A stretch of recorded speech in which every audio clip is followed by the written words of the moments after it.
உச்சிக்கப்படுறது. So இப்போ நம்ம attitude என்ன பார்க்கணும், அது இஸ் வெரி சிம்பிள் திங். அவர் chief guest also told something like that. ஆர்டினரியாக சிம்பிளாக இருந்த மாணவன் முடியாதுன்னு சொல்கிறோம். நம்ம ஒன்றா வந்தான் எஸ்ஆர்எம் இல்லையா, 12 கோடி சம்பாதிக்கிற அளவுக்கு வந்திருக்கா அப்படின்னா, ஸோ நம்மளோட ஆட்டிடியூட் வந்து நம்மளோட வியூ வந்து எல்லாத்தையும் சின்ன சின்ன விஷயங்களை மாற்றி மாறுபட்ட கோணத்தில் பார்க்கும்போது you can be number 1 position. It is not so difficult. But one thing is, கும்பலோட கும்பலாக போகும்போது நம்மளும் கும்பலாக தான் இருப்போம்.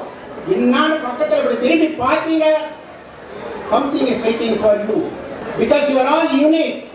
உங்களுக்கு நல்லாவே தெரியும், இந்த உலகத்தில் இருக்கிற அத்தனை பேர் எடுத்தாலும் உங்கள் ஃபிங்கர் டிப்ஸ் உங்களை மாதிரி இருக்கிறது யாருக்குமே கிடையாது. உங்களை மாதிரி இன்னொருத்தர் கண்டிப்பாக இருக்கவே முடியாது. அப்போ உலகத்தில் தேவன் உங்களை படைத்தது ஏதோ ஒரு காரணத்துக்காகத்தான். ரெட்டை பிறவின்னு சொல்றாங்க, 7 பேருக்காக நல்லா சொல்றாங்க. அந்த மாதிரி இருக்கவங்க கூட இருக்க முடியாது. அவங்க வளர்ந்த சூழ்நிலை, அவங்க உருவ வேக்கம், மற்ற எல்லாத்தையும்